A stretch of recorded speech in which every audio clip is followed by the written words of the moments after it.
Hi student, स्वागत है आपका एक बार फिर से आपको अपने इस यूट्यूब चैनल पर। तो दोस्तों, मैं इस वीडियो में आप लोगों को बताऊंगा बिहार बोर्ड कक्षा 10 के इतिहास पाठ की, ठीक है ना, जिस पाठ का नाम है यूरोप में राष्ट्रवाद। और इससे कुछ वैसे वस्तुनिष्ठ प्रश्नों के बारे में बताऊंगा जो आपकी बोर्ड की परीक्षा के लिए काफ़ी इम्पोर्टेंट है। तो दोस्तों, इस वीडियो को अंत तक अवश्य देखिएगा। और उससे पहले आपसे एक रिक्वेस्ट है कि यदि आप हमारे चैनल पर नए हैं तो चैनल को सब्सक्राइब कीजिए, लाइक कीजिए और हमारे वीडियो को जितना हो सके उतना शेयर कीजिए, ताकि और भी विद्यार्थियों की इसकी जानकारी मिल सके। तो चलिए शुरू करते हैं आज का अपना ये वीडियो। पहला प्रश्न है, इटली तथा जर्मनी वर्तमान में किस महादेश के अंतर्गत आते हैं? बहुत बढ़िया प्रश्न दोस्तों, ये भी प्रश्न कई बार परीक्षा में पूछा जा चुका है, तो आप इस प्रश्न को याद रखिए। ऑप्शन ए उत्तरी अमेरिका, ऑप्शन बी दक्षिणी America, option C Europe, option D पश्चिमी एशिया। तो इसका राइट आंसर होगा दोस्तों ऑप्शन सी यूरोप। इटली तथा जर्मनी वर्तमान में यूरोप महादेश के अंतर्गत आते हैं। 2 नंबर प्रश्न है दोस्तों, फ्रांस में किस शासन वंश की पुनः स्थापना वियना कांग्रेस द्वारा की गई थी? बहुत बढ़िया प्रश्न दोस्तों, ये भी प्रश्न काफी इम्पोर्टेंट है, ये भी कई बार परीक्षा में पूछा गया है। Option A Habsburg, option B आर्लिया वंश, ऑप्शन सी बुर्बो वंश, ऑप्शन डी जारशाही। तो इसका राइट आंसर होगा दोस्तों ऑप्शन सी बुर्बो वंश। 3 नंबर प्रश्न है, मेजनी का संबंध किस संगठन से था? मेजनी का संबंध किस संगठन से था? ये भी प्रश्न काफी इंपॉर्टेंट है दोस्तों, ये भी प्रश्न परीक्षा में कई बार पूछा जा चुका है। ऑप्शन ए लाल सेना, option B Carbonari, option C Filiki Hetairia, option D diet. तो इसका राइट आंसर होगा दोस्तों ऑप्शन बी कार्बोनरी। मेजनी का संबंध जो था वह कार्बोनिक दल से था। 4 नंबर प्रश्न है, इटली एवं जर्मनी के एकीकरण के विरुद्ध निम्न में कौन था? इटली एवं जर्मनी के एकीकरण के विरुद्ध निम्न में कौन था? Option A England, option B रूस, option C Austria, option D Prussia. तो इसका राइट आंसर होगा दोस्तों ऑप्शन सी ऑस्ट्रिया। 5 नंबर प्रश्न है दोस्तों, काउंट काबूर को विक्टर इमैनुअल ने किस पद पर नियुक्त किया? बहुत बढ़िया प्रश्न दोस्तों, बहुत बढ़िया ये प्रश्न है, कई बार परीक्षा में पूछा जा चुका है। ऑप्शन ए सेनापति, ऑप्शन बी फ्रांस में राजदूत, ऑप्शन सी प्रधानमंत्री, ऑप्शन डी गृह मंत्री। तो इसका राइट आंसर होगा दोस्तों ऑप्शन सी प्रधानमंत्री। काउंट काबूर को विक्टर इमैनुअल ने प्रधानमंत्री पद पर क्या किया? नियुक्त किया। तो इसका राइट आंसर ऑप्शन सी होगा। 6 नंबर प्रश्न है दोस्तों, गैरीबाल्डी पेशे से क्या था? गैरीबाल्डी पेशे से क्या था? बहुत बढ़िया प्रश्न दोस्तों, ये भी कई बार पूछा जा चुका है। ऑप्शन ए सिपाही, ऑप्शन बी किसान, ऑप्शन सी जमींदार, ऑप्शन डी नाविक। तो इसका राइट आंसर होगा दोस्तों ऑप्शन डी नाविक। गैरीबाल्डी पेशे से ही क्या था? नाविक था। 7 नंबर प्रश्न है दोस्तों, जर्मन राइन राज्य का निर्माण किसने किया था? बहुत बढ़िया प्रश्न दोस्तों, ये भी प्रश्न कई बार पूछा गया है। जर्मन राइन राज्य का निर्माण किसने किया था? ऑप्शन ए लुई 18वां, option B Napoleon Bonaparte, option C Napoleon two, option C D Bismarck. तो इसका राइट आंसर होगा दोस्तों option B Napoleon Bonaparte. German Rhine राज्य संघ का निर्माण जो है वो नेपोलियन बोनापार्ट ने किया था। 8 नंबर प्रश्न है, जलवेरिन कैसी संस्था थी?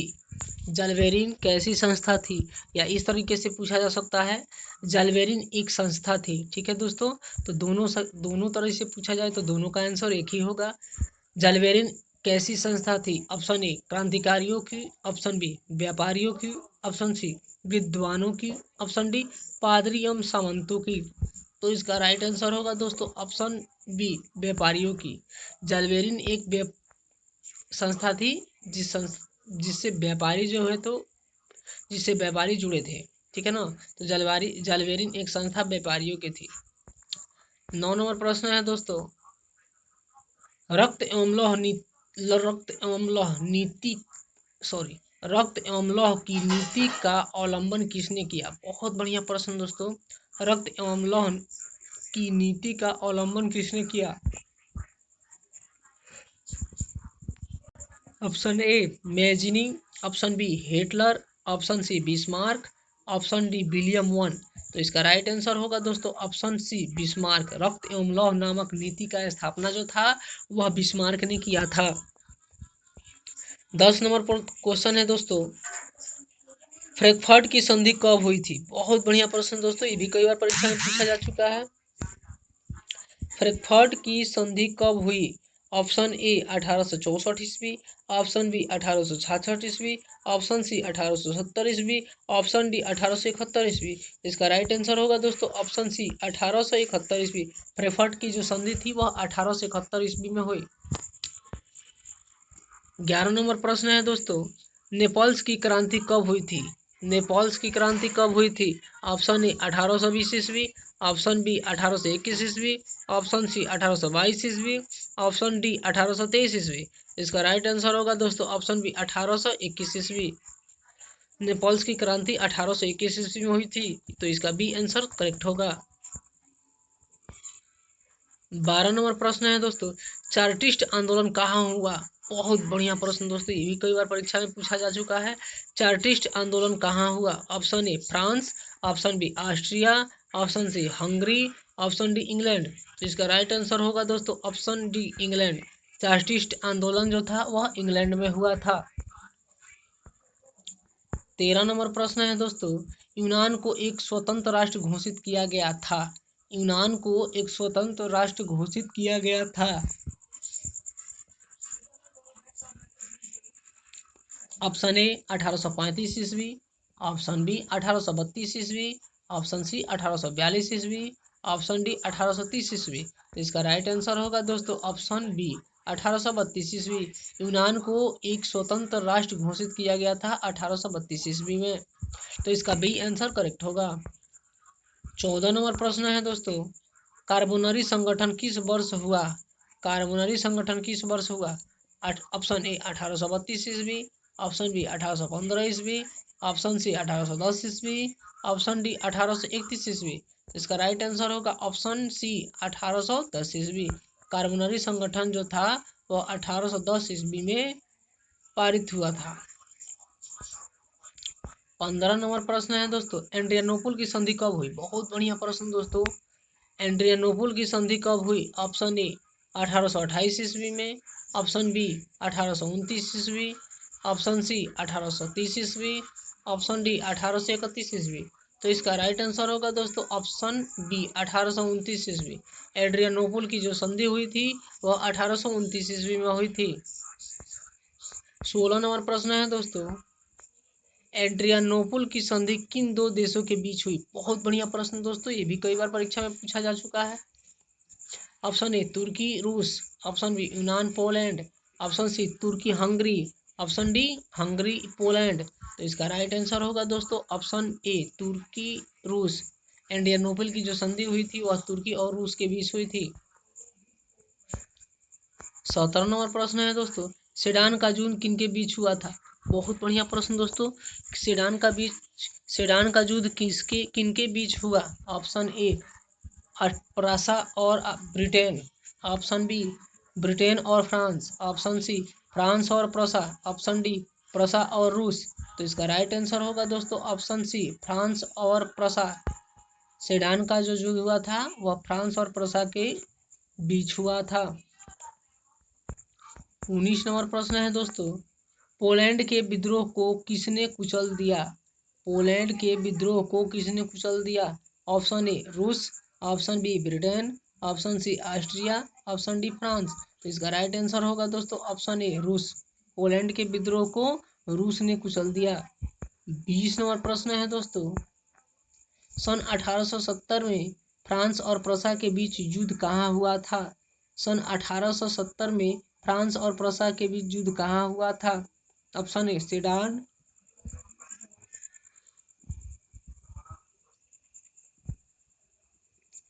Option B Sadowa, option C Saidan, option D Frankfurt. तो इसका राइट आंसर होगा दोस्तों ऑप्शन ए सेडान।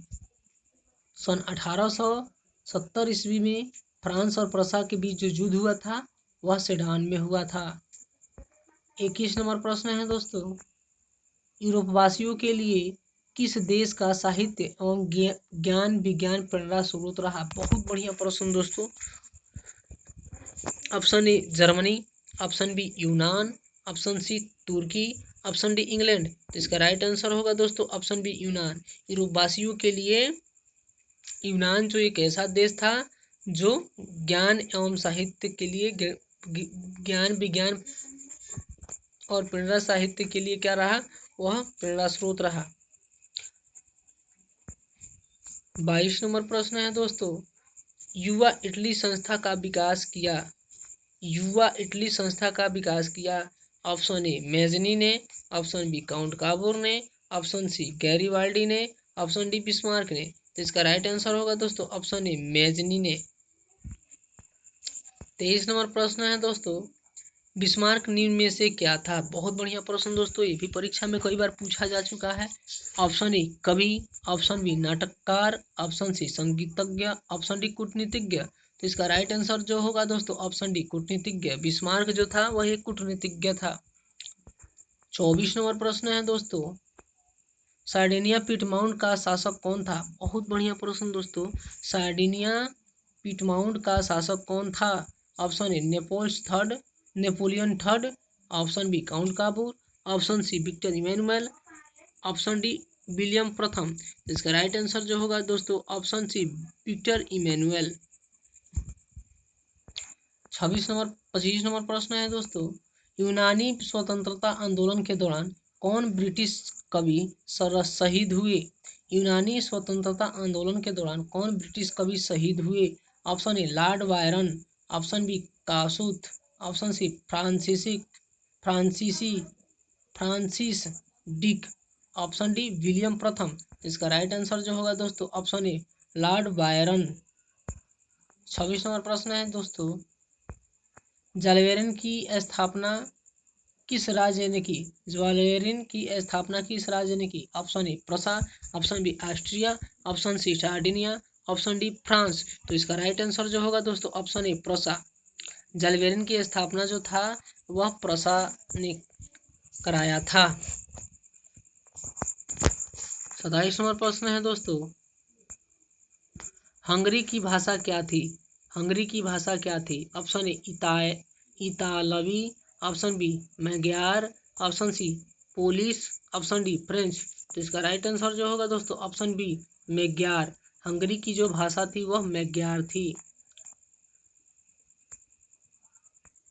ठीक है दोस्तों, तो मैं आशा करता हूँ कि आपको यह वीडियो अच्छी लगी होगी। तो वीडियो देखने के लिए धन्यवाद।